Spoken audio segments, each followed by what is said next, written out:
My mom fell out of a two-story building. This was back, I think I was either late high school or early college. My mom worked down at this little school called St. Joseph Academy in Walton. It's where I went to school. One of the greatest schools, actually, the greatest Catholic school in the state of Kentucky. Now, you can put that on the record. The Sisters of St. Joe's, everyone gets so weird about, like, oh, it's a nun.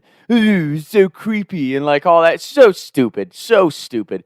The nuns, the sisters at St. Joseph Academy and the Sisters of St. Joseph the Worker are the best people I have ever come across in my life. I mean, honestly, the nicest ladies who would do anything for anybody.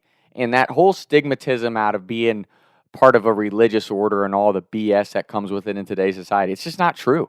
It's not true. And I mean, I'm far from a perfect Catholic, and I'm telling you right now, like, I've been in the culture of today's society. I've been in the religious sectors of today's society, and I'm telling you, like, the Sisters of St. Joseph the Worker are the best people in the world, and you can put that on the record. With that being said, they had just built a new school building at the time. I think it was going to be like middle school science. That's what my mom was teaching when she was there at this time, and they had the whole front of the building done. Big complex that you walked in from the parking lot out front, and out back they had a two-story setup with that they were putting a staircase in with these double wide doors that were going to open up to the staircase. My mom is in the process of redoing her classroom and converting this building into like a big science lab. It's what they were going to use it for at the time. And she opens up these metal double doors out back of this facility. All of her momentum is pushed against the doors because she's going to step out onto its back deck is non-existent, and she flies out of the building. No joke. Free falls. 2 stories into the ground. And she said this, and it's funny now because she's okay. But at the time, she said she didn't even have time to react. So really, by having her body totally loose from not expecting to fall, is how she was less injured than she would have been if she opened it expecting to fall. And you know, I mean, I think we hear a lot of stories like that with the car accidents and stuff. Like people will people who are not expecting to be in any sort of contact or impact, like because your body's loosened up, the fall hurts less. So my mom falls straight down to the ground out of a 2-story building, and I'm only laughing because I can picture my mom, and I'll get some video footage of the building now that the stairs are there, so you can see how far the fall is. But it was a 15, 20-foot drop. I mean, smack onto the grass. Thank God it was grass and dirt and not pavement, because my mom wouldn't be here if we were talking about that. So yeah, that's the story. And Mom, I love you. I don't even think she had to go to any, like, she didn't have any significant injury. She had to go to, I think there might have been like some pinched nerves or nerve damage, something like that, because she had to go to a chiropractor. She still has some slight pain. I think it's in like her shoulder and one of her legs. But, you know, went to the chiropractor a few times. They gave her one of those TENS units to kind of rehab the nerves or something like that. I'm not well versed enough, and I'll have to have my mom on one day to relive this moment with us, because wild, absolutely wild that she fell out of a 2-story building. No significant injuries. Got up. I'm pretty sure she drove home that day. Maybe she had my dad come get her. I don't know. I wasn't around at the time. I think I was in college when it happened, but just absolute crazy story. And that's one thing, like, I'll be honest with you, and I think anybody who has a very supportive kind of in your business mother, you know this. Like, my mom drives me absolutely insane at times, and me and my siblings, they're the same way, you know. But I think everybody's mother can. And the biggest thing that I hope everyone who has that type of mother, if you're younger, everybody who has that type of mother probably feels that way.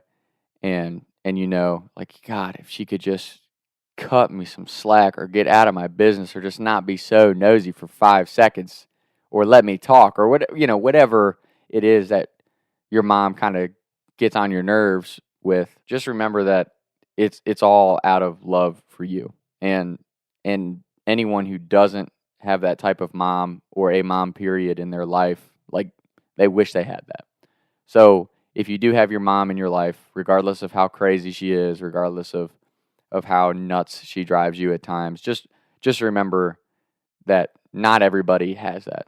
And even in the moment, it might drive you insane, but love and appreciate that, for sure. I mean, I think that's something that, like, to this day, like I said, I'm 26. Am I 25 or 26? I don't even know. I'm old. And my mom, And my mom still, to this day, I have my own house, I pay all my own bills, and my mom still drives me insane sometimes. Like, she can get me crazy. But she's also my biggest supporter. And, like, even though she has no understanding of social media and doesn't get how it works, she's still supportive of me. And I know that, and I'm saying that as there's been times where I know that she's been mortified of the things that I'm putting on the internet, but she still has an understanding of that I'm trying to chase some type of dream, and she's there for me and she supports me. And I think that just, that's something that not a lot of people understand. But like, if you have a mom and she's there for you, she is your biggest fan, and she is always in your corner. She always has your back. And like I said, yeah, she might drive you crazy at times, but I just think it's so important to have a good relationship with your mom, and just try to be understanding of the fact that, like, she is there for you. She's your biggest fan, whether it feels like it or not, and you just gotta enjoy that and love it. So, Mom, I love you very much. Can't wait to have you on my podcast and in my movie script someday, if you have the time. If you're not too busy falling out of buildings and whatnot. So, but yes, my mom, the ultimate badass, falls out of a 2-story building, gets up, finishes her workday, and drives herself home. So, at least I think that's how the story went. Like I said, I'll have to have my mom on for confirmation of this, but no joke. Swings the double doors open, goes flying out like a Looney Tune character. I mean, that's real shit right there. So, very funny. Mom, glad you're okay. Glad you're still around. And that's another thing, just whether it's a family member or a friend that you're super close with, like, don't get too caught up in the day-to-day bullshit that drives you crazy with them. The reality of it is, anyone that you're around all the time, there's going to be moments where you get a little fired up or irritated with them. But just remember, like, life is so precious and quick in the grand scheme of things. Like, if that was concrete, my mom wouldn't be here, or she wouldn't be the person that she is today. You know what I mean? So, like, just, and anyone who's had something like that go the other way, where you lose somebody that you love, you know how quick and fragile life can be in those moments. So, just, I know it's super freaking hard because you have goals and plans and agendas for yourself, like every human being. Like, you have things that you want to get done and accomplish, but in the same breath, just try to find a balance of, you're still moving forward and taking care of what you need to take care of, but you're reminded that, just to be present and be with the people who you really love and care about. So that's my episode, and that's what my mom falling out of a building made me think of. So, shout out St. Joseph Academy. As always, I'll always rep the brand. Love St. Joe's, and more episodes to come soon. Talks to time. Taking shots by the lake till I can't even breathe no more, see no more. I was riding around town thinking to myself, is it